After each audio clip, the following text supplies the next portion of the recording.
31 अक्टूबर 1984 के दिन ऐसा क्या हुआ कि जिसके बारे में सोचकर भी हमारी रूह कांप उठती है। आखिर उस दिन ऐसी कौन सी घटना हुई जिसके बारे में हम सोचकर भी कांप उठते हैं। तो चलिए आपको इस वीडियो में बतलाते हैं। नमस्कार दोस्तों, मैं हूं भुवनेश। उत्तर भारत में ठंड का मौसम चल रहा था और दिल्ली में भी हल्की गुलाबी ठंड चल रही थी। उस दौर में सफदरजंग रोड पर प्रधानमंत्री श्रीमती इंदिरा गांधी का आवास हुआ करता था। 31 अक्टूबर की सुबह मौसम साफ था। बाकी दिनों की अपेक्षा इस दिन इंदिरा गांधी सुबह जल्दी उठ गई थी। 31 अक्टूबर की सुबह प्रधानमंत्री इंदिरा गांधी को एक विदेशी न्यूज चैनल को 9:20 पर इंटरव्यू देना था, जिस वजह से प्रधानमंत्री इंदिरा गांधी सुबह जल्दी उठकर तैयार हो गई।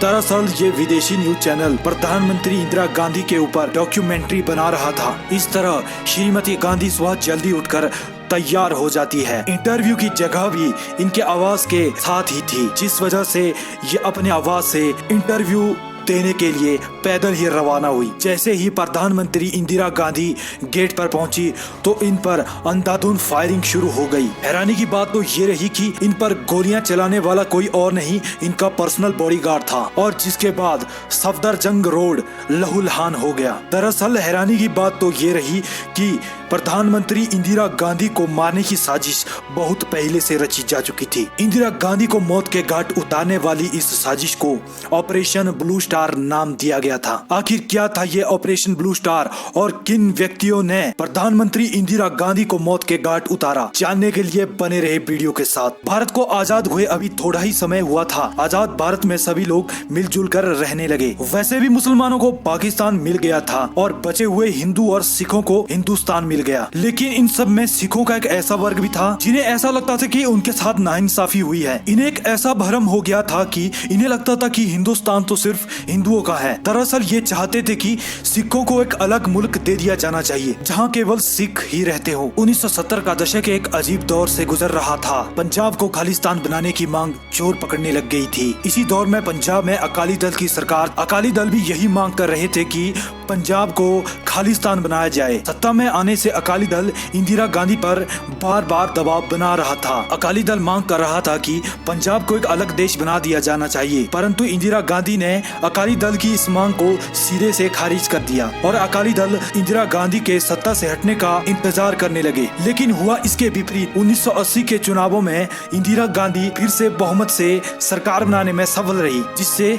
पंजाब के अलग देश की मांग दम तोड़ देती है। फिर साल आता है 1983 का, जब फिर से पंजाब को खालिस्तान बनाने की मांग एक बार फिर से जोर पकड़ लेती है। तारीख थी 5 अक्टूबर 1983, जब जगह थी पंजाब, जब यहाँ सिखों ने हिंदुओं से भरी एक बस को अगवा कर लिया था। इन्होंने बस में सवार सभी हिंदू लोगों को मौत के घाट उतार दिया। इसी घटना से पंजाब में दंगों का खूनी खेल शुरू हो गया। इस घटना के बाद पंजाब के हर चौराहे, हर कोने में लाशें दिखने लगी। इस घटना के बाद पंजाब में इमरजेंसी लागू कर दी गई। पुलिस और सेना को सीधा गोली मारने के आदेश दे दिए गए थे। एक तरफ सरकार हालात को काबू कर रही थी, परंतु दूसरी ओर एक ऐसा शख्स भी था जो उस दौर में पंजाब में आग उगल रहा था, जिसका नाम था जंगरैल सिंह भिंडरावाला। भिंडरावाला एक अलगाववादी सिख नेता था। जितने में सरकार इसे पकड़ पाती, उतने में इसने धर्म की आड़ लेकर सिखों के अंदर हिंदुओं के लिए नफरत फैलानी शुरू कर दी और स्वर्ण मंदिर में जाके छिप गया। इसे लगता था कि धर्म के नाम पर लोग इससे जुड़ जाएंगे और सरकार झुकने के लिए मजबूर हो जाएगी। अब अमृतसर मंदिर में लाखों की तादाद में लोग इकट्ठा होने लग गए थे, जो मरने मारने के लिए भिंडरावाला के कहने पर तैयार हो गए थे। भिंडरावाला की इसी साजिश को खत्म करने के लिए भारत सरकार ने ऑपरेशन ब्लू स्टार शुरू किया। 3 जून को भारतीय सेना ऑपरेशन ब्लू स्टार को चलाती है। 3 दिन की कड़ी मुशक्कत के बाद भिंडरावाला मारा जाता है। 6 जून 1983 को भारतीय सैनिकों को ऑपरेशन ब्लू स्टार में कामयाबी हासिल हो जाती है। भारतीय सेना स्वर्ण मंदिर को खाली करा देती है, लेकिन इससे हालात काबू में नहीं होते, क्योंकि सिखों को ऐसा लगने लगा कि उनके धर्म पर अब खतरा है, जिस कारण ये आग शांत होने की बजाय और बढ़ने लगी। तारीख थी 31 अक्टूबर 1984 और प्रधानमंत्री इंदिरा गांधी 6:30 बजे उठकर सुबह जल्दी जल्दी तैयार हो गई और उन्हें इस दिन एक विदेशी न्यूज चैनल को इंटरव्यू देने जाना था, क्योंकि उन पर एक डॉक्यूमेंट्री बनने वाली थी। इंटरव्यू का समय था 9:20। इंटरव्यू प्रधानमंत्री आवास से सटीक सामने लॉन में होना था। 9 बजे तक इंटरव्यू की सारी तैयारियां हो जाती है। श्रीमती गांधी आवास से निकलने ही वाली होती है, तभी उन्हें याद आता है कि उन्होंने अपना बुलेट प्रूफ जैकेट पहना ही नहीं है। लेकिन श्रीमती गांधी यह निर्णय लेती है कि आज वे बिना बुलेट प्रूफ जैकेट के ही इंटरव्यू दे जाएंगी। आज ऐसा पहली बार संजोग हुआ था कि प्रधानमंत्री इंदिरा गांधी पहली बार बिना बुलेट प्रूफ जैकेट के बाहर निकली थी। जैसे ही इंदिरा गांधी सफदरजंग रोड से सटीक सामने अकबर रोड के गेट पर पहुंच रही थी। गेट पर सिख अंगरक्षक सतवंत सिंह और बेअंत सिंह पहरा दे रहे थे। दंगों के दौरान खुफिया एजेंसी ने श्रीमती इंदिरा गांधी को कहा था कि वे अपने सभी सिख अंगरक्षकों को हटा दे, क्योंकि ये उनके लिए खतरा हो सकते हैं। तो इंदिरा गांधी ने खुफिया एजेंसी की बात को नहीं माना। इंदिरा गांधी जैसे ही इंटरव्यू देने के लिए निकली तो उनके पीछे पीछे उनका पीए आर.के. धवन भी चल रहा था। इंदिरा गांधी के गेट पर पहुंचते ही बेअंत सिंह पहले तो उन्हें नमस्ते करता है और फिर अचानक से बंदूक तान देता है। इसके बाद बेअंत सिंह लगातार 3 गोलियां इंदिरा गांधी के ऊपर दाग देता है। उनके सीने पर 3 लगातार गोलियां लगने से इंदिरा गांधी नीचे गिर जाती है और तभी बेअंत सिंह ने संतरी सतवंत सिंह को भी इशारा कर दिया था। तभी सतवंत सिंह ने भी अंधाधुंध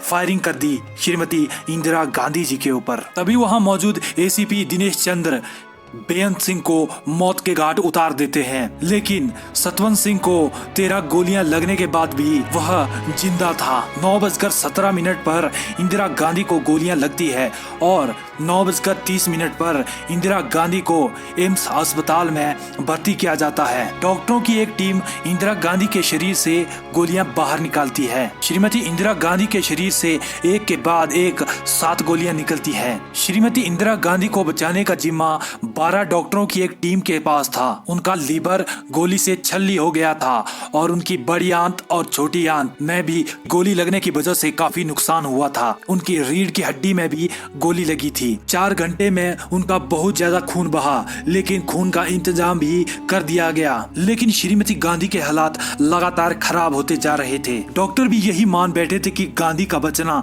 नामुमकिन है। उस समय राजीव गांधी कोलकाता में थे और देश के राष्ट्रपति ज्ञानी जैल सिंह विदेश दौरे पर गए हुए थे और मौजूद ही पास के एक कमरे में यह तय होने लग गया था कि अगला प्रधानमंत्री कौन बनेगा, जिसमें से सबसे ज्यादा वोट राजीव गांधी को मिले थे। दोपहर के 2:23 पर आधिकारिक रूप पर इंदिरा गांधी को मृत घोषित कर दिया गया। एक तरफ राजीव गांधी देश के नए प्रधानमंत्री बने और दूसरी ओर देश के हर कोने में सिखों के खिलाफ दंगे होने शुरू हो गए। दोस्तों, इस तरह इंदिरा गांधी का अंतिम दौर बहुत भयानक रहा था। दोस्तों, कुछ अज्ञानी लोगों के बहकावे में आकर धर्म के ठेकेदार ना बने, क्योंकि हम उस मुल्क में रहते हैं जहां हिंदू, मुस्लिम, सिख, ईसाई सभी धर्मों के लोगों को भाई भाई माना जाता है। इसीलिए अपने विवेक से सही और गलत का चयन करें। मिलते हैं एक अगली नई केस स्टडी में। तब तक के लिए जय हिंद, जय भारत। नए व्यूअर चैनल को सब्सक्राइब कर लें।